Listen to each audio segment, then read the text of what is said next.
예, 안녕하십니까. 저는 대외경제정책연구원의 최장호입니다. 오늘 저는 북한의 보건의료 분야 지속가능한 발전 목표 달성을 위한 남북한 교류협력 방안에 대해서 설명을 드리고자 이곳에 왔습니다. 말씀드릴 챕터는 크게 5챕터인데요. 먼저 국제사회의 저개발국 지원, 그리고 북한의 SDG 참여와 국가개발 계획 수립, 그리고 세 번째로 자발적 국가 검토 보고서의 주요 내용을 설명드리고, 그리고 네 번째로 실제로 국제사회의 대북 지원에 대해서 설명을 드리고, 마지막으로 제재, 코로나, 남북 협력에 대해서 말씀드리겠습니다. 먼저 국제사회의 저개발국 지원입니다. 국제사회가 처음으로 북한에 지원을 한 것은 1990년대였습니다.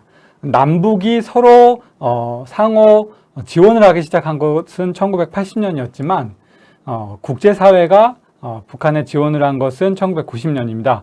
북한의 유엔 가입이 1991년에 있었고요. 이후에 93년, 94년, 95년에 대규모 홍수와 또 가뭄, 다시 홍수가 발생하게 됩니다.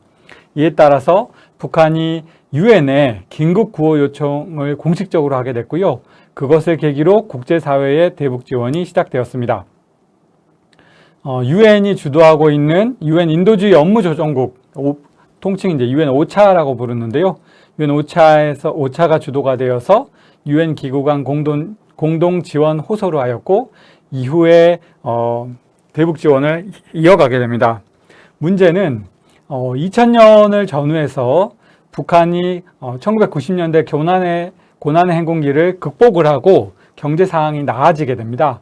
그때 2004년을 즈음해서 북한이 긴급 인도적 지원을 거부하고 개발 지원으로 전환을 해달라고 했습니다. 북한이 더 이상 가난한 국가가 아니다, 빈국이 아니므로 인도적 지원, 긴급 인도적 지원만을 해서는 북한이 경제 성장을 할 수가 없다. 그러니 경제 성장을 할 수 있는 기초적인 기반을 만들어 달라라고 요청을 했고, 그것을 계기로 국제사회 대북 지원이 조금 질적인 변화를 거듭하게 됩니다. 북한은 지속적으로 인도적 지원만 하는 경우에는 북한을 떠나라라고 요청을 하게 되었고요. 이후에 이제 오차의 평양사무소가 철수하게 됩니다. 그리고 2005년부터는 개별적으로 국제기구 개별적으로 또 각국 정부가 양자적으로 북한을 지원하는 형식으로 전환을 되었습니다. 이전에는 이제 유엔 인도주의 업무조정국에서 주도하여서 대북 지원 업무를 조율을 했다면 2005년 이후부터는 각계 개별 국제기구가 북한에 지원을 하고 있는 상황입니다. 국제사회의 대북 지원은 시기별로 부침이 큰 상황인데요. 2002년에 이제 최고 가장 많이 지원을 했다가 2003년 북한의 핵실험을 계기로 지속적으로 감소합니다. 2006년에 북한 핵실험을 계기로 정점으로 가장 바닥을 쳤다가요, 다시 2007년, 2008년 증가하게 됩니다. 역시 2009년에 북한 핵실험이 있으면서 다시 감소하게 됩니다. 우리가 지금 대북 보건협력 사업을 하게 되는데, 우리가 보건협력 사업을 할 때 크게 두 가지의 축이 있습니다. 하나는 남북 양자의 방법을 하는 방법이 있고, 또 다른 방법은 유엔 등 국제기구를 활용해서 이제 다자 차원에서 하는 방법이 있는데요. 다자 차원에서 한다면 우리도 이제 유엔 개발계획이나 유엔 아동기금, 유니세프 등을 함께 활용해서 해야 되는 상황입니다. 국제사회, 다음으로 이제 MDG와 SDG에 대해 설명을 드리고자 합니다. 먼저 국제사회의 주요 개발 지원 기구를 볼 필요가 있는데요. 처음 시작된 것은 미국의 케네디 대통령의 제안으로 1961년에 유엔 개발 10년 계획 추진을 하자라고 주장을 하면서 케네디 대통령이 유엔에서 제안을 했고, 이후에 국제사회의 저개발국 지원이 시작되었습니다. 국제사회의 지원은 크게 세 개 축으로 이루어져 있는데요. 하나는 이제 유엔이 주대하고 있는 유엔 오차를 중심으로 한 저개발국 지원 프로그램이 있고요. 또 OECD 산하 국가들이, 우리도 이제 OECD 멤버이죠. OECD 산하 국가들이 이제 양자 지원의 형태로 하고 있는 DAC 형태의 협력 기반이 있고, 세 번째로 월드뱅크가 회원국을 중심으로 하고 있는 IDA를 통한 지원이 있습니다. 북한은 월드뱅크 회원국이 아니고요. OECD 회원국도 아닙니다. 때문에 국제사회가 다자 채널로 북한에 지원을 하는 경우에는 UN 채널을 활용할 수밖에 없는 상황입니다. 월드뱅크에도 이 채널을 활용해서 대북 지원을 할 수 있지 않느냐라는 논의가 조금 있었는데 월드뱅크에 미국의 영향력이 워낙 강하고 월드뱅크 회원국이 아니면 지원하지 않는다는 원칙이 확고해서 북한에 대한 대북 지원은 월드뱅크 채널을 통해서는 이루어지지 않고 있는 상황입니다. 국제사회의 저개발국에 대한 지원은 1960년대부터 케네디 대통령의 제안으로 시작이 되었는데 1990년까지 아무 문제 없이 이제 계속 지원이 되었습니다. 그러다가 이제 저개발국에서 문제 제기를 한 것이 국제사회에서 지원을 해주긴 하지만 이것이 실질적인 경제적인 삶의 개선으로 이어지지 않고 특히 선진국과 저개발국 사이의 격차가 줄어들지 않는다. 이 개념을 바꿀 필요가 있다라고 문제 제기가 시작되었고 2000년을 맞아서 밀레니엄 UN 정상회의에서 개발 지원의 개념을 총 8가지로 확장하게 됩니다. 보여드리는 슬라이드 우측 상단에 있는데요. 기존에 제시했던 빈곤과 기아의 탈출을 넘어서서 교육, 성평등, 아동사망 감소, 산모 건강,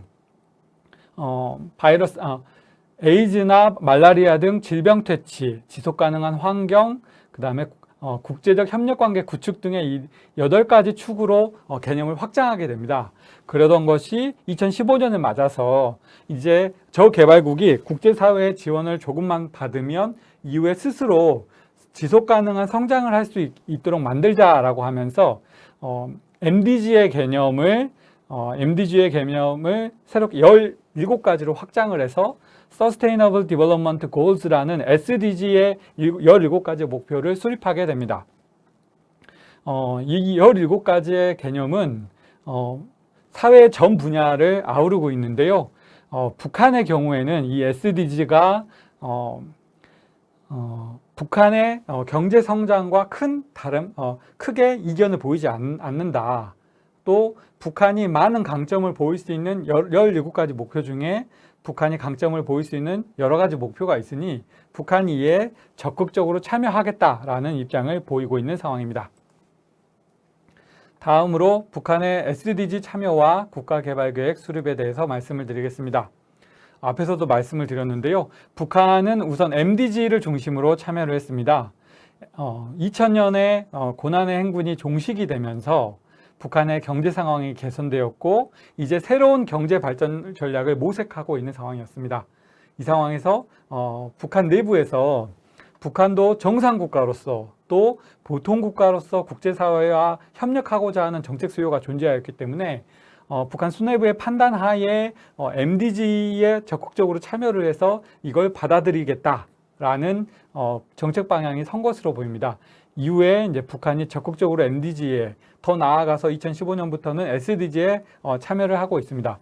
최근에 이제 SDG 관련해서 북한 내부에서 나온 발언을 보면 리수용 북한 외무상이 2016년 4월에 2016년이라는 것은 북한의 핵실험이 있었던 2016년 1월에 북한의 핵실험이 있었습니다. 상황이 상당히 엄중했는데 UN 지속가능한 개발 목표 달성 고위급 회의, UN SDG 고위급 회의에서 조선반도에서 조성된 엄혹한 환경 속에서도 이게 이제 북한 핵실험을 얘기하는 것인데 이런 상황에서도 지속개발 목표 달성을 위한 세계적인 노력에 적극 합류해 나갈 것을 확인한다라고 얘기를 했고 이후에도 이제 여러 차례를 거쳐서 김성 UN 주재 북한 대사가 UN의 SDG에 참여하겠다라는 의사를 밝혔습니다.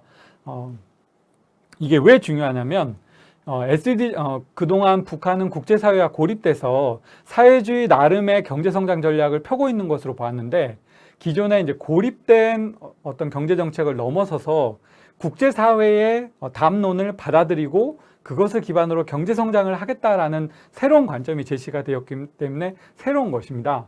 또한 국제사회에서는 SDG를 통해서 북한의 체제 전환을 유도할 수 있다라고도 봤기 때문에 북한의 경제 개선과 개혁을 이끌어낼 수 있다라는 방향성 차원에서 북한의 SDG 참여, MDG 참여가 굉장히 중요하다고 할 수 있습니다. 북한이 SDG를 참여하게 되면 전략적 프레임워크를 만들게 됩니다. UN Strategic Framework을 만들게 되는데요. 이 UNSF라는 것을 작성을 하게 됩니다. 지금까지 총 3차에 걸쳐서 UNSF를 작성을 하였고, 그때마다 전략적 우선순위가 첫 번째에서는 경제관리, 지속가능한 에너지였다면 두 번째에서는 사회개발, 그 다음에 지식 및 개발관리를 위한 파트너십, 그리고 영양이 들어갔습니다. 영양이 이제 보건과 관련이 있는 부분이고요. 3차에서는 식량 및 영양 안보가 가장 우선적으로 선정이 되었습니다. 이 안에 이제 보건 분야가 조금 들어갈 수 있는 여지가 있습니다. 현재는 3차 때만 하더라도 6개의 평양에 상주하고 있는 6개의 기관이 중심이 되어서 UNCT를 구성을 하였고, UNCT가 북한의 UNSF를 공동 작성을 하였습니다. 하지만 현재는 이제 3차가 진행이 중이고요. 북한이 이제 VNR을 제시한 것은 이 3차 계획에 대한 이행 보고서를 작성을 해서 제출한 것입니다. 현재는 이 코로나로 인해서 북한의 국제사회 대북 지원이 이행되지 않고 있고, 굉장히 단절적으로 부분적으로 이행이 되고 있습니다. 가장 큰 이유는 국제사회가 북한의 이제 보건 의료 물품이나 방역 물품을 지원을 하면 이 물건이 어디로 갔는지, 그리고 실제 그걸 사용한 사람은 누구인지, 사용한 이후에 경과는 어떠한지 원조 배분에 대한 모니터링을 요구를 합니다. 이 모니터링을 요구하는데 북한이 여기에 적극적으로 응하지 않고 있습니다. 북한이 적극적으로 응하지 않는 것은, 예를 들어 말라리아라든지 소아 영양 상태를 조사를 하면 북한의 이제 어린이들의 이제 키나 몸무게를 잰 다음에 그거를 공개를 하고 다른 저개발국과 비교를 합니다. 비교를 하면서 북한이 열악하다라는 걸 열악하다고 밝히는 것에 대해서 북한이 굉장히 불쾌해합니다. 북한을 악마화하지 말고 북한을 부정적인 이미지로 만들지 말아달라고 북한이 요구를 하고 있는데, 유엔에서는 그것은 북한을 악마화하거나 부정적인 이미지를 더 씌우는 게 아니라 북한의 현실이 그러함을 보이고 객관성을 더하고자 한다라고 유엔은 요구를 하고 있는데, 북한은 거기에 대해서 거부를 하고 있어서 이 모니터링에 대한 유엔 기구의 접근성에 제한이 되고, 그러면서 국제사회의 대북 지원이 중간에 이제 중단되거나 축소되는 현상이 빚어지고 있습니다. 그리고 관련 통계와 관련해서도 북한이 굉장히 비협조적으로 임하고 있고요.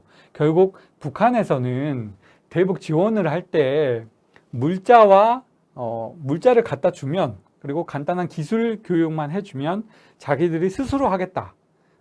그 이상의 걸 하는 것은 이제 주권의 침해다라고 해석을 하는 경향이 강하고, 국제사회는 북한이 스스로 할 수 있는 역량이 안 되고, 또 북한이 지원 물품을 성실하게 분배하였는지 확인하겠다. 그래서 모니터링이 필요하다라는 입장입니다. 남한의 대북 지원이 이루어지지 않는 부분도 이 모니터링에 대한 부분이 저는 크다고 생각합니다. 그에 대해서는 뒤에서 더 자세하게 설명드리도록 하겠습니다. 또 이제 북한의 이제 SDG 참여가 새로운 부분 중에 하나는 북한이 국가 발전 전략과 연계하기 시작했다는 점입니다. 북한이 2020년에 당대회를, 죄송합니다. 2020년이 아니고요. 2015년에 36년 만에 당대회를 개최를 했습니다. 그리고 경제성장 계획을 경제발전 5개년 전략, 이제는 계획이 되었는데요. 이 전략 안에 SDG의 내용 17가지 목표를 녹여서 하겠다라고 밝히면서 굉장히 새로운 관점을 끌었습니다. 경제 발전 목표와 계획을 국제사회의 기준에 부합해서 하겠다라고 밝혔기 때문에 그 부분이 이제 굉장히 새로운 부분이었습니다. 17가지 목표 중에 이제 사전 질문으로 주신 분 중에 이제 SDG 17개 목표 중에 어떤 게 보건 분야와 연관이 있습니다라고 질문을 주셨는데요. 가장 큰 부분은 이제 3번입니다. 건강한 삶 보장, 모든 인민의 웰빙 증진, 이게 이제 북한식 표현인데요. 이 안에 이제 보건과 관련된 지표들이 들어 있습니다. 이 부분을 추후에 이제 SDG와의 협력을 원하시는 분은 북한 SDG 17개 목표 중에 3번 목표를 보시면 됩니다. 다음으로 이제 북한의 자발적 국가 검토 보고서의 주요 내용을 보도록 하겠습니다. 유엔에서는 회원국이 자발적 국별 리뷰, Voluntary National Review라고 하고요. 이걸 VNR이라고 하는데, VNR을 작성하지 않으면, 제출하지 않으면 유엔의 지원을 중단합니다. 결국 북한이 유엔의 지원을 계속 받으려고 VNR을 제출했다고 보일 수 있고요. 특히 이제 이 VNR을 제출한 시점이 2021년 6월이었는데요. 코로나 방역을 위해 국경을 봉쇄하고 모든 국제기구 직원을 철수시켰습니다. 현재 북한에 국제기구 직원이 없는 상황인데요. 이런 상황에서도 이제 국제기구와의 협력을 이어가겠다라는 의지를 표명한 것으로 보여서 굉장히 의미가 있습니다. 그리고 또 하나 북한의 SDG 이행 상황을 볼 수 있다는 점에서, 북한 스스로 내부 통계를 밝혔다는 점에서 기존과 차이를 보입니다. 북한은 내부 통계를 거의 밝히지 않고 북한 내부에서도 이거 내부 통계를 확인할 수 있는 사람이 몇 명 안 되는 것으로 알려져 있습니다. 이유는 이제 북한이 의도하지 않은 목적으로, 북한 당국이 의도하지 않은 목적으로 통계를 활용을 해서 북한의 부정적인 점을 부각시킨다라는 점이 있는 것 같습니다. 북한의 SDG 이행 성과를 보면 다른 부분이 이제 전부 다 안 좋은데요. 빨간색이 안 좋은 부분이고, 노란색이 주의, 그 다음에 주황색이 위험의 표시인데, 보건은 SDG 3번과 연관이 있는데, 전 시기에 걸쳐서 전부 빨간색입니다. 결과적으로 이제 보건 분야의 개선이 거의 이루어지지 않았다라는 부분입니다. 빈곤 분야는 북한이 SDG 이행 보고서를 작성하면서 목표로 삼았던 가난 탈출, 그 다음에 빈곤 탈출, 영양 개선 분야에서는 어느 정도 성과를 냈지만 보건 분야에서는 큰 개선을 하지 못했습니다. 전체적으로 북한 SDG 자체는 165개국 중 100위 이상을, 북한과 유사한 경제 구조를 가진 캄보디아, 미얀마, 라오스, 이게 동남아 체제전환국인데요. 캄보디아, 미얀마, 라오스, 그리고 여기에 더해서 몽골의 SDG 성과는 165개국 중 100위 이상을 기록했습니다. 근데 북한은 100위 이하로 떨어지면서 굉장히 미흡한 상황입니다. 특히 보건 분야는 중국을 제외하고 캄보디아, 미얀마, 라오스, 몽골 모든 국가들이 이행 국가가 심각했습니다. 이 부분도 이제 흥미로운 부분인데요. 국제사회가 북한의 보건 상황이 열악하지 않냐라고 문제를 제기하면, 북한은 우리와 유사한 경제 규모를 가진 캄보디아, 미얀마, 라오스도 우리와 비슷하다 때문에 북한만 열악하다고 지적하지 말라라고 얘기하는 논리로 캄보디아, 미얀마, 라오스 등이 활용이 됩니다. 다음으로 이제 보건 분야에 대해서 이행 성과를 조금 더 설명을 드리면요. 북한의 보건 분야 SDG 3번입니다. 3번의 이행 성과는 심각 단계이나 보건 분야 자체는 점진적으로 개선이 되고 있습니다. 5세 이하 사망률과 신생아 사망률이 점진적으로 감소하고 있지만 모성 사망률, 이제 아이를 낳는 과정에서 어머니가 돌아가시는 경우에는 2020년이 2018년에 비해 다소 이제 악화되었습니다. 결핵 발병 인구도 상당히 많은 상황이고요. 때문에 이런 분야의 모든 분야에 대해서 지원이 전반적으로 필요합니다. 실제로 북한이 작성한 표를 보면 2020년 기준으로 보건 분야의 지원이 필요한 인원 수가 865만 명입니다. 북한이 2,500만 명 정도 되니까 한 4분의 25% 정도가 보건 분야의 지원이 필요하지만 북한은 이 중에 이제 545만 명, 약 63%만의 국제사회 지원을 요청을 했다라고 봤고요. 후에 더 설명을 드리겠습니다만, 이 중에서 실제로 국제사회가 지원을 하는 비율은 이 63%보다 더 낮습니다. 이유는 이제 국제사회의 대북 지원이 충분하게 모니터링이 되지 않고, 또 지원의 성과가 투명하게 밝혀지지 않으면서 국제사회가 대북 지원을 꺼리기 때문입니다. 국제사회 대북 지원 분야를 조금 더 설명을 드리겠습니다. 북한은 UNSF 보고서의 필요와 우선 보고서에서는 북한이 필요한 인도적 수요와 필요 재원을 밝히고 있습니다. 앞에서도 말씀드렸지만 전체 60% 정도, 실제 지원 필요 인구 대비 60% 정도만 북한이 지원 목표를 설정을 했는데, 실제로 그 목표 대비 지원이 이루어지는 것은 최근 들어서는 한 25% 선에서 지원이 이루어지고 있습니다. 북한에 대한 국제사회의 지원은 굉장히 부족한 상황인데, 북한의 비협조, 또 북한의 지속적인 군사안보 도발이 이 부정적인 영향을 미친 것으로 알려져 있습니다. 그래서 우리나라가 문재인 정부 기간 동안 우리나라가 그러면 북한에 부족한 이 재원을 우리가 조달해 주겠다라고 요청을 했었는데, 북한은 남한의 경우엔 특수한 관계이기 때문에 여건이 조성되기 전까지는 남한이 지원한 지원 물자를 받지 않겠다라고 하는 상황입니다. 다자 기구별 북한의 ODA 지원 규모를 보면요, 가장 많이 이루어지는 것은 글로벌 백신 면역 연합입니다. 가비라고 부르는데요, 이 기구가 가장 많이 지원을 했습니다. 우리도 이제 남북 협력을 한다고 할 때 조금 전에 이제 양자 채널과 다자 채널이 있다고 했는데, 다자 채널을 하는 경우에는 이 백신 면역 연합과 가비가 함께 대북 지원을 해야 될 것으로 생각하고 있습니다. 분야별 대북 지원 규모를 보면요, 긴급 구호 중 보건 분야가 전체 중에 이제 긴급 구호가 16.6%, 보건 분야가 16%였는데, 이 보건 분야 중에서도 기초 보건 분야가 가장 지원이 많았고, 이 중에 이제 기초 보건 의료 지원액, 결핵 퇴치, 말라리아 퇴치 등이 지원이 된 것으로 알려져 있습니다. 이게 돈으로 책정되는 이유는 WHO 등이 이제 북한에 지원을 하면 북한의 물품 현물을 바로 보내는 것이 아니라 지원의 편의를 위해서 중국에 위치한 국제기구 지점에 이제 돈을 보냅니다. 그러면 중국에 있는 그 유엔 산하 기구가 중국에서 물건을 조달을 해서 북한에 반입을 하는 실정입니다. 코로나 이후에는 북한이 국경을 봉쇄해 있는데요. 국제기구가 이제 북한에 지원하기 위해서 지원 물자를 단둥이나 대련항에 이제 쌓아두면, 그때 쌓아서 어떤 물자가 있다고 북한에 통보를 해주면 북한 선박이 나와서 자기들이 필요한 물건을 조용히 실어가고 있는 상황입니다. 그것도 실어간 것도 이제 사전에 통보를 받는 것이 아니라 물건이 없어지면 북한이 가져갔구나 라고 이제 알고 있는 상황입니다. 마지막으로 이제 제재 코로나 남북 협력에 대해서 말씀드리겠습니다.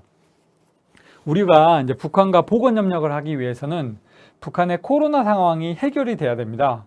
북한은 이제 방역을 위해서 경제를 희생하는 제로 코로나 정책을 펴고 있습니다. 그래서 2020년 1월부터 국경을 봉쇄하고 있고요. 그 같은 해에 북한에 상주하고 있는 국제기구 직원들을 다 해외로 내보냈습니다. 심지어 북한에 있는 러시아 대사관에 있는 직원들도 가족들이 먹고 살기가 너무 힘들다라고 하면서 북한을 떠나고 있는 상황입니다. 그러다 보니 국경 봉쇄로 인적 교류가 없는 상황에서 북한에 대한 대북 지원도 거의 중단된 상황입니다. 결국 북한에 대한 대북 지원도 재개가 되려면, 또 남북 교류 협력도 재개가 되려면 북한의 코로나가 어느 정도 해결이 되어야 가능하다라고 볼 수 있습니다. 많은 분들이 아시겠지만 북한의 코로나 대응은 기본적으로 봉쇄와 통제를 중심으로 하고 있고요. 면역 강화 조치가 거의 없습니다. 그냥 아프면 격리를 해두고 다 나을 때까지 버티고 있는 상황이고요. 자체적으로 생산한 소독약과 방어 물자들을 사용을 하고 있는데, 이게 일회용은 아닌 것 같습니다. 수차례 다회 사용하는 물자를 다회 사용하고 있는 것으로 알려져 있어서 사실상은 방역 기능이 없다라고 봐야 됩니다. 결과적으로 북한이 제로 코로나 정책을 펴고 있지만 이게 북한의 경제에 주는 피해도 상당히 크기 때문에 종국에는 북한이 위드 코로나로 전환을 해야 됩니다. 지금 현재 북한의 국면은 강제적으로 위드 코로나로 전환하고 있는 상황입니다. 제가 이제 보건 전문가는 아니지만 기존에 나와 있는 언론 보도들을 종합을 하면 우리도 이제 2월에 오미크론이 확산이 되고 5월 정도에 들어서 이제 위드 코로나로 전환이 되었는데요. 한 3, 4개월 정도의 시간이 걸렸습니다. 북한도 위드 코로나로 이제 전환이 되고 있는데 올해 4월 말에 이제 확산이 되기 시작했으니까 7, 8월 정도에는 이제 집단 면역을 어느 정도 형성할 수 있을 것으로 보입니다. 물론 이제 현재 북한이 감소하고 있지만 코로나 확진자가 아니라 이제 발열자의 수가 점진적으로 감소하고 있지만 그것이 북한 내부에서 코로나 소멸로 이어지지는 않을 것으로 봅니다. 당장 중국의 상해가 50일 이상 코로나 격리가 이어지고 있고요. 북경 역시 공직자와 주요 공공기관의 직원들을 전원 재택근무하고 있는 상황입니다. 그리고 북한과 접경지역인 단둥 역시 이제 국경 폐쇄를 하고 있는 상황이기 때문에 북한이 위드 코로나로 전환을 하지 않으면 어려울 것이다 라는 거고요. 우리가 남북 협력을 한다면 북한의 위드 코로나 전략을 세워주는 것도 하나의 방편일 수 있겠다라고 생각을 합니다. 북한 역시 위드 코로나를 시도를 하지 않았지만 특히 이제 무역 분야에서 단절이 되는 걸 막기 위해서 여러 차례 시도를 했습니다. 결국 예를 들어 2020년 1월에 이제 국경을 봉쇄하였습니다만 2020년 6월에 이제 무역 재개를 시도하였고요. 2020년 3월에 무역이 다시 중단된 이후에 2021년 2월에 무역 재개 시도를 했습니다. 그러니까 북한이 처음부터 제로 코로나 정책을 폈던 건 아닙니다. 당장 2020년 1월에는 코로나가 퍼지니까 깜짝 놀라서 국경을 봉쇄했지만 북한 스스로는 이 문제가 코로나 문제가 과거 사스나 메르스 문제처럼 한 3, 4개월 뒤면 해결될 문제로 보았습니다. 그래서 6월쯤에는 국경을 재개를 하려고 했는데요. 6월에 중국 단둥에 코로나 확진자가 확산이 되어버리자 다시 6월에 국경 봉쇄를 강화하면서 무역량을 줄여갑니다. 그리고 10월에는 완전 전면 봉쇄를 하게 됐는데요. 이유는 북한이 제로 코로나 정책으로 간다는 걸 전 인민들에게 설득을 할 필요가 있었고 정책적으로 국가 전체적으로 수뇌부들이 모여서 정책적 판단을 할 필요가 있었습니다. 그래서 10월부터 2월까지 완전히 무역을 전면 중단하고 국가 전체를 봉쇄를 한 다음에 내부적으로 코로나가 발생하지 않는 상황에서 제로 코로나 정책을 확정을 하게 됩니다. 그러다가 올해 하반기 2021년 하반기에 접어서 점진적으로 국경을 열었지요. 그러다가 2022년 4월에 국경을 열다가 다시 코로나가 유입되면서 지금 다시 국경을 봉쇄하고 있는 상황입니다.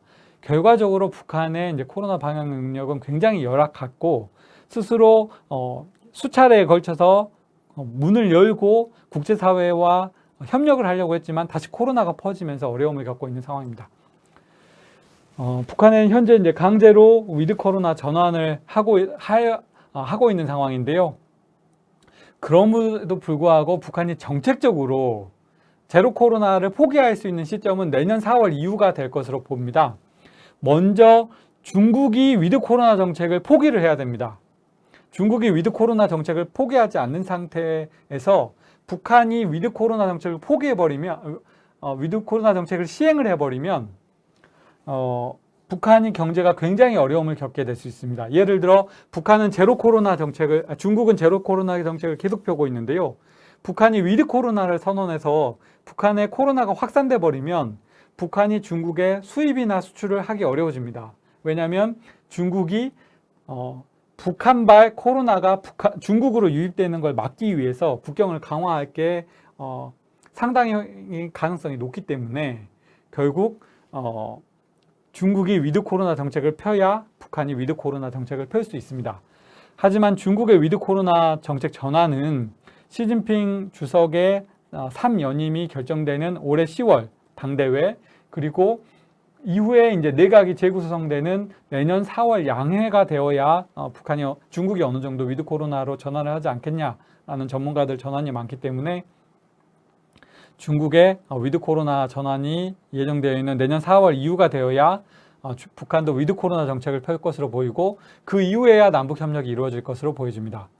그리고 코로나 방역과 예방에 대한 국제사회의 충분한 지원이 되어야 되고 코로나가 유입이 되더라도 그것이 북한 사회 경제에 큰 부담을 주지 않는다는 정책적 판단이 마련되어야 될 것이라고 봅니다. 결과적으로 한 2, 3년 뒤에나 가능할 것으로 생각이 됩니다. 결국 이제 우리의 이제 대북 지원은 인도적 지원과 코로나 방역이 될 수밖에 없습니다.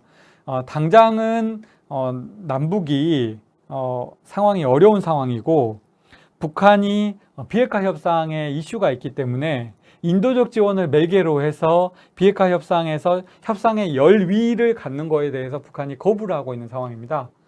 또 북한 내부적으로도 코로나 유입에 대해서 어떻게 대응할지 정책 방향이 수립되어 있지 않기 때문에 국제사회의 대북 지원도 원활하게 이루어지지 않고 있습니다. 우리가 대북 지원을 하기 위해서, 보건 분야의 대북 지원을 하기 위해서는 북한이 남한의 지원 물자를 받더라도 그것이 북한의 코로나 확산으로 이어지지 않는다라는 정책 방안을 우리가 스스로 강구를 해서 북한에게 보여줄 필요가 있다고 생각을 합니다. 가장 큰 이유는 북한 스스로 그런 정책을 마련할 수 있는 역량이 되지 않기 때문에 그렇습니다. 그 이후에야 남북 보건 협력이 가능할 것이고, 만약에 우리가 북한의 남북 협력을 하지 않으면, 보건 분야의 남북 협력을 하지 않으면 어떻게 되느냐? 올해 이제 지금 북한이 코로나로 어려움을 겪고 있는데, 어제 이제 남한에 있는 기상청에서 올 여름에도 폭염이 예보된다, 또 국지성 호우가 예보된다라는 어제 예보를 발표를 했는데요. 올 여름에 북한이 상당히 힘들어질 수 있습니다. 폭염과 국지성 호우로 북한의 식량 생산이 어려움을 겪게 되면 다시 한번 올 가을에 코로나 오미크론 하위 변종이 확산될 수 있다는 보도가 나오고 있기 때문에 봄철에 오미크론 확산, 여름에 폭염과 기상 재해, 또 가을에 다시 오미크론 하위 변종이 확산이 돼버리면 북한 경제가 굉장히 어려울 수 있고, 그것이 북한의 인도적 위기로 이어져서 그것이 남한 경제에 부정적인 영향을 미칠 수가 있습니다. 결국 보건 분야 한반도 위기 상황을 안정적으로 관리를 하고 북한의 경제가 도대체 어떻게 흘러가는지 알기 위해서는 최소한의 남북 교류 협력이 이루어질 필요가 있고, 그 핵심에는 이제 보건 분야 협력이 필요한 상황이기 때문에 이 보건 분야의 협력은 지속적으로 준비가 이루어져야 되고, 보건 분야의 협력은 물론 이제 방역 물자 지원도 필요합니다만 북한의 코로나 방역 정책을 어떻게 이끌어 갈 것인가, 어떻게 준비할 것이냐에 대한 정책적인 방안을 우리가 수립해 주는 것이 필요하다라고 생각을 합니다. 이상 제가 준비한 것을 마치고요.